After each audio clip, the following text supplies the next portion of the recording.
Using DataWeave operators. We're covering a little bit of DataWeave in this class, but of course there's a lot more to learn with this powerful tool. And if you're going to be learning about operators and the different functions and such that it offers, I'd highly recommend going to developer.mulesoft.com/docs/DataWeave. We're going to talk about a couple operators inside of here and see some examples in our first walkthrough. There's operators like upper, lower for case, camelize, capitalize, dasherize, underscore, singularize, pluralize, all things that you can use in your transformations in order to make different transformers behave in a certain way. As you can see in my example in the bottom here, in the input you've got name, Max Mule, and then the transform is to use upper and then dasherize payload name. So it takes Max Mule and makes it uppercase and also replaces all of the special character, in this case the underscore, with a dash. Now, one of the big use cases of these different operators is type coercion. So in this case, if we wanted to take payload.price and say it was a string and turn it into a number, we can simply say payload.price as, and then provide on the other operand number. We have different defined types like string, number, boolean, object, array, then different dates like date, time, time zone, and so on. And then also a regex one that you could use a regular expression for the formatting.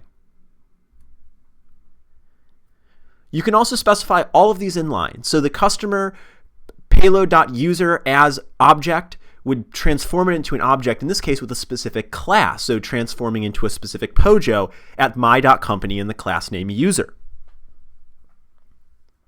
We can also assign a custom name to a type directive.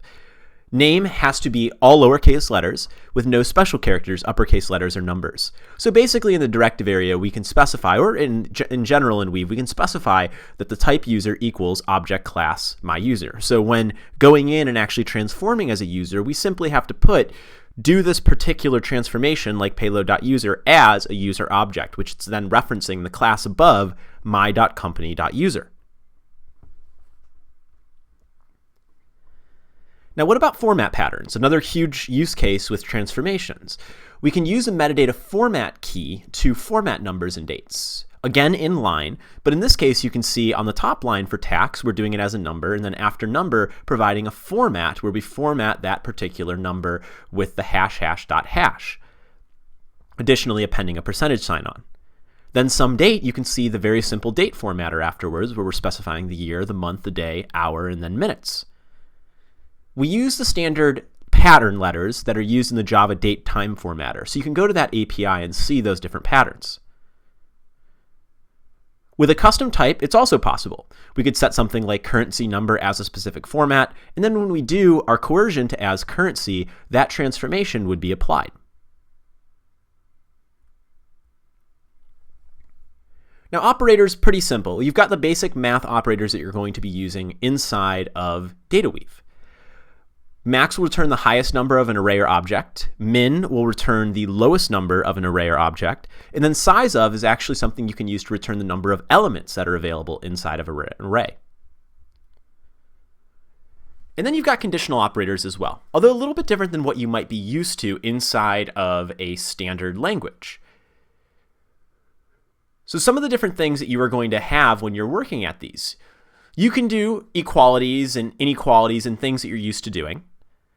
But there's also things like when and unless and otherwise that treat if statements a little bit differently than what you might be used to in a standard language. So in our example in the middle here, take payload.nickname. We can default this to payload.firstname, saying that if nickname is not available, we'll use the first name. We could also say payload.nickname. When payload.nickname does not equal blank, use a blank, otherwise payload.firstname. So you can see how you can add in some level of if then else type logic inside of the transformation itself. There are additional operators that are out there in the docs, things like concatenation, specific sorting, replacing, regex, and matching. So now we'll go through our walkthrough on operators. We'll format some strings, dates, and numbers, convert data types. We'll replace data values using pattern matching, order data, filter data, and remove duplicate data as well. We'll define and use some custom data types and transform objects to specific pojos that we have potentially defined. So let's meet up inside a studio and get started. Now we'll return to Studio and make sure that we're in our get flights XML and that we still have our static flights flow inside of here. Now inside of the static flights flow, in fact, if you haven't already named this already, go ahead and do that now. I'm going to rename it just so that we can easily identify it. Static, we'll actually call it transform static flights flow. Something we should have done a bit earlier, but it's all right. We'll go ahead and keep this with a brand new name here. We'll then open up transform message. And inside of transform message, let's go ahead and change this around a little bit. What we'll do here is we'll set it up in such a way that we gather the plain type specifically to add into our output section on the right. So we'll add a comma after price, and then we'll specify that we're interested in plain, and we want the plain type. And now we can see the plain type show up in all of our different JSON elements. Now let's pretend we want plain type to be always represented in capital letters. Well, before the plain type value, let's use the upper operator. And now you can see that the upper operator has been applied here, and upper is being used in all these different plain types.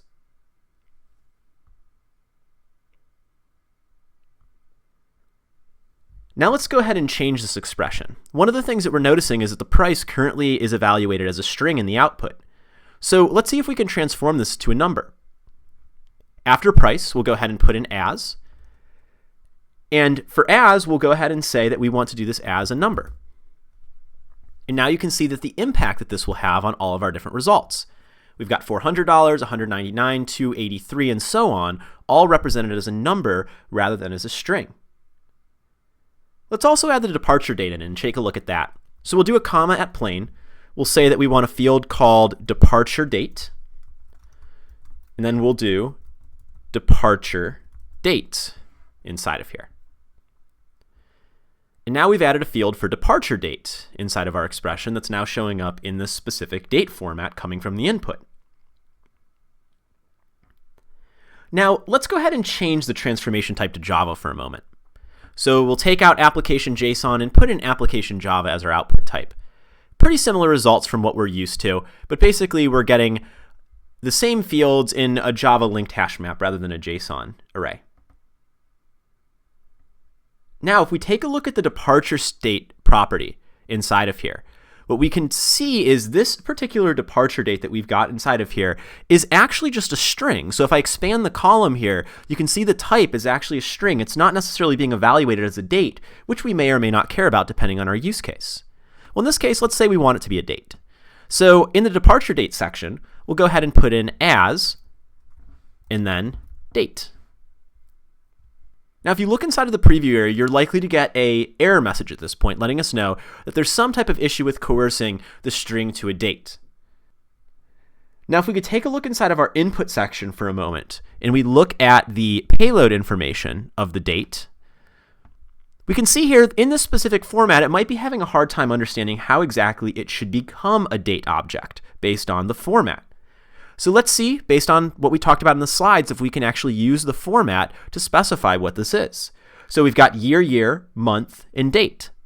So after as date, we'll go ahead and specify the format. And the format in this case is going to be YYY for year, capital MM for month, DD for day, and then we'll close the format brackets here. So now we've specified the specific format inside of here. Now, one other thing that I should do inside of here is also include the forward slashes, since those are also inside of our input. And upon including the forward slashes inside of the input, if we look over to the output for a moment, we can now see that the date type is in fact being generated with the fields from our format. Now let's see if we can take the date that we've just created and actually transform it as a string, kind of doing a double transformation, if you will, or I should say coercion between these two. So I'll then say as and put in string as the output type. And you can see when it comes back to a string how it's easily shown in that same representation. Now, being a string again, what we could do, once again, and just showing how we can imply or add multiple types of coercions and formatting, we can then do format again, And this time we could say we want the format to be something unique, like MMM, DD, comma, YYY. Y. So 4 Y's inside of there. And you can see how we get a very specific date format, OCT for October, and so on. The date, all formatted based on our format line here. Now let's go back and change this expression back to application JSON. So we'll go back here, put it in application JSON format, and now we're back to our old structure we were looking at, plus the extra formatting fields that we were doing before. We've made a lot of changes, so let's go ahead and save up this application and run it in normal mode.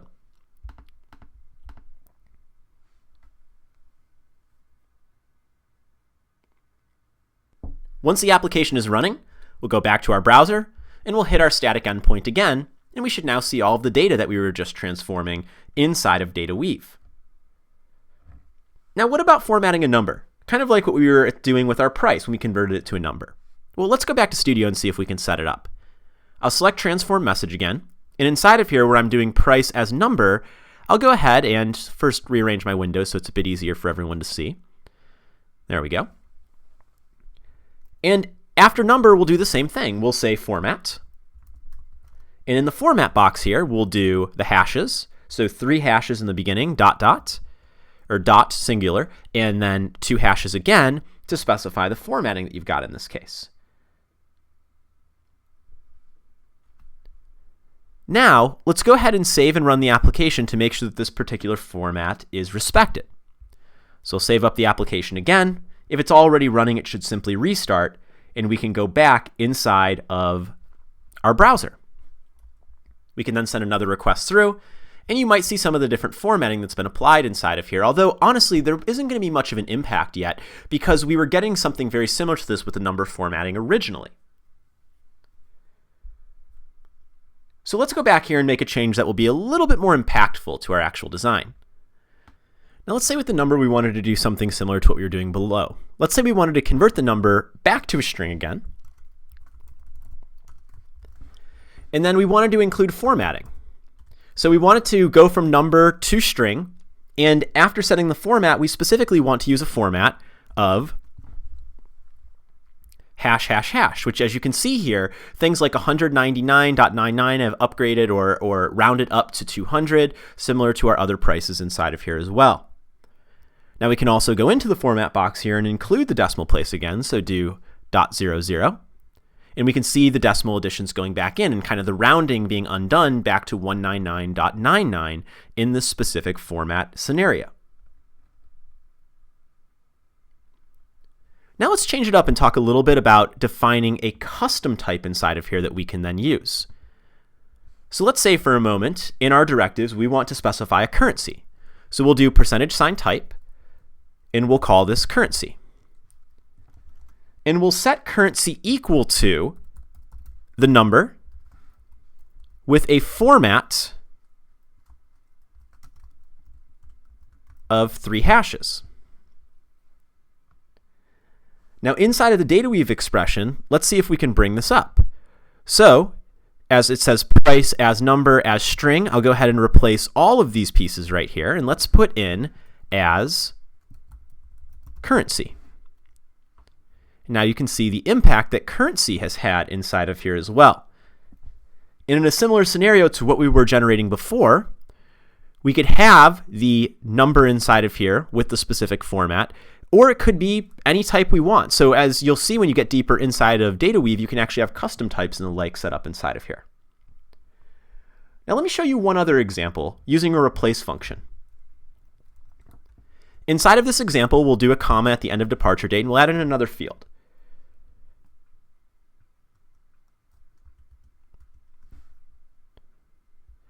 So the next function we'll take a look at will be the replace function with the plane. So let's say inside these planes, you'll notice that some of them are labeled Boeing instead of Boeing, their correct term. So we'll go ahead and get rid So we'll go ahead and make a change to the plane type. You can see that some of these are misspelled. They say Boeing instead of Boeing. Let's see if we can correct this. So after the plane type value, let's go ahead and put in the replace operator. And we'll look for specifically the term Boeing, and we'll say that once this is found, we'll replace it with Boeing, which is the correct term that it should use in the first place. Now you can see in the Output tab, all of these are spelled as they should be.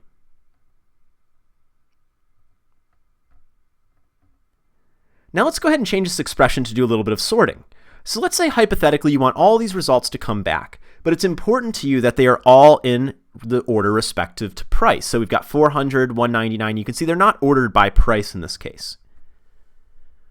So at the very end of our expression here, what we'll go ahead and do is put in the order by operator, and we'll say that we want to order by price. And now you can see how easily it's gone in, and it's actually included the price for all of these different items inside of here. And now we're sorted respectively.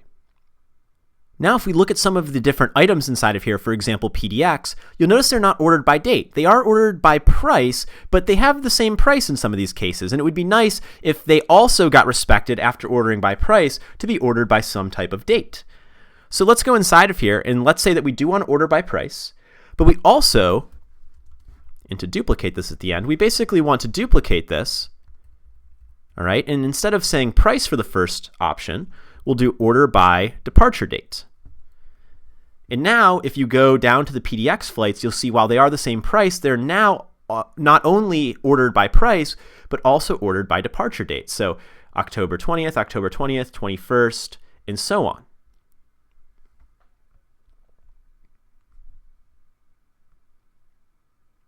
Now let's see if we can take a look at removing some duplicate data in this case. So if we look through some of these different items, such as PDX, you'll find that there is in fact a duplicate PDX inside of here. There's a 283 Boeing 777, October 20th. So we could also set, along with the ordering, a distinct by value, something that we want to say only give items that are distinct based on this. Now since we're using the map function again, all we've got to do here is say distinct by and put in a $sign. And now any duplicate inside of here should be gone. So any duplicate flight should be completely unique inside of these different options. Additionally, let's see if we can add an available seats field inside of here. So at the very end of the departure date, I'll add a comma in, and I'll go ahead and put in available seats, and then use the $sign to grab the empty seats field as a number.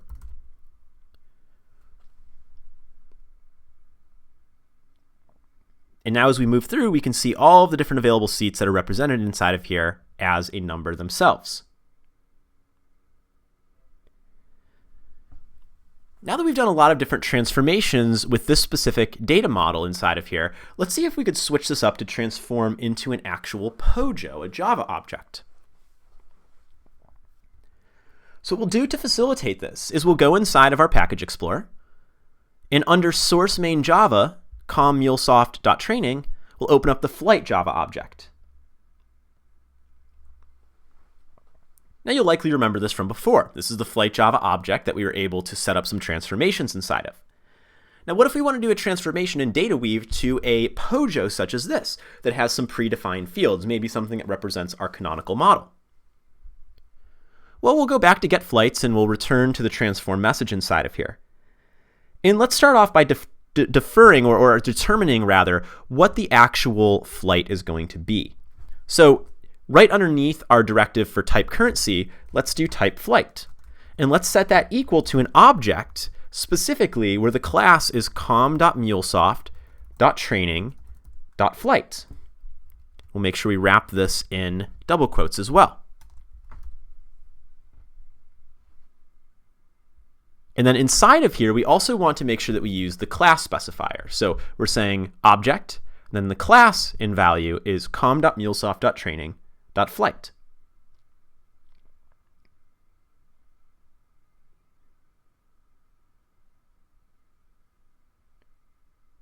Now let's go ahead and set this up to do some type of transformation as a flight itself. So at the very bottom of our expression where we've got order by, we'll also go ahead and put in as flight. And now we're going to be doing some type of transformation into a flight Java object. But before we can do that, let's also make sure that our output is set. So instead of output application JSON, we do want to make sure that we are saying we want to become a output of application Java. Now what you should notice in here after the transformation is that DEST says I could not find something to map to. There is no DEST value in this case.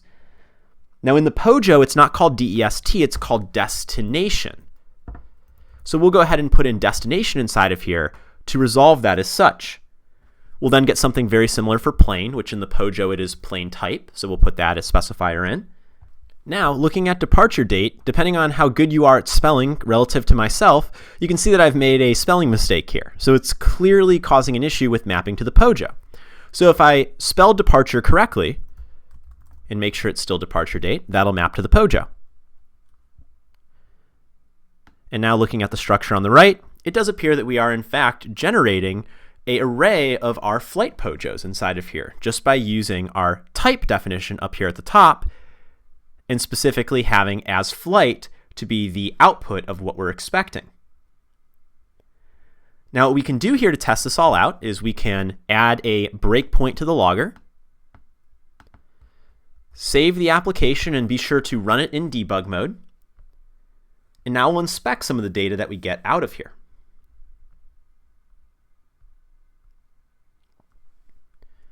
We'll head over to our browser, we'll send a request in, we'll go back to Studio, and then we'll analyze what we've got inside of here.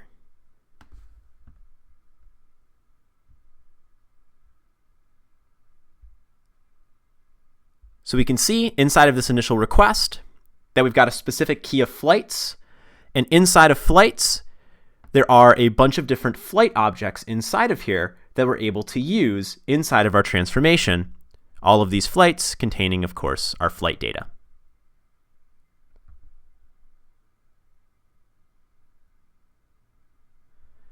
So going back to the transform message for a moment, we can see inside of here how we've easily been able to transform this map data and how we were easily able to construct the destination, the price, the available seats, and such, and also have the flight and have some type of order and distinction inside of here as well. Now, let's just add in one extra piece here, and let's say that we want to filter out any data that comes back that doesn't have a seat available. So, for example, you can see that flight index 2, which would be flight 3, is missing a seat available. So in short, let's see if we can filter this guy out simply based on the fact that there aren't any seats available. So at the very end of our expression here, right after distinct by, and do note you might have an additional order by clause in here, which is completely fine.